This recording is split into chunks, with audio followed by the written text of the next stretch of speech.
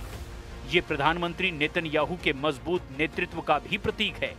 हमें उम्मीद है कि बंधकों की रिहाई और गाजा के लोगों को दी जा रही मानवीय सहायता उन्हें राहत देगी और स्थायी शांति की राह खोलेगी। गाजा में इजराइल और हमास के बीच शांति के पहले फेज की ही तरह दूसरा और तीसरा फेज भी है, जिसकी शुरुआत तब होगी जब इजराइल और हमास दोनों पक्ष पहले प्लान पर अमल करेंगे। दूसरे चरण में मानवीय मदद पहुंचाना, अस्पतालों तक दवाइयां, खाने पीने की चीजें और सुरक्षित मार्ग बनाए रखना शामिल है। गाजा में लोग घर छोड़कर इधर उधर भटक रहे हैं, उन्हें खाना और इलाज चाहिए।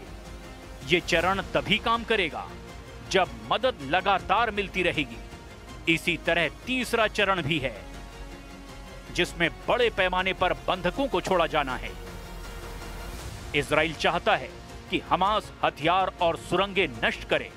हमास चाहता है कि बंधकों की पूरी रिहाई और नागरिक सुरक्षा हो। निगरानी के लिए कई देशों और संस्थाओं की टीमें कैमरे, फील्ड रिपोर्टिंग और तुरंत सूचनाओं का आदान प्रदान करेंगी। अगर कोई शर्त टूटेगी तो सख्त कदम उठाने की बात भी लिखी गई है। आखिर में ये योजना कागज पर है, लेकिन कामयाब तभी होगी जब जमीन पर सच में गोलीबारी रुके, मदद पहुंचे और दोनों तरफ से भरोसा बरकरार रहे।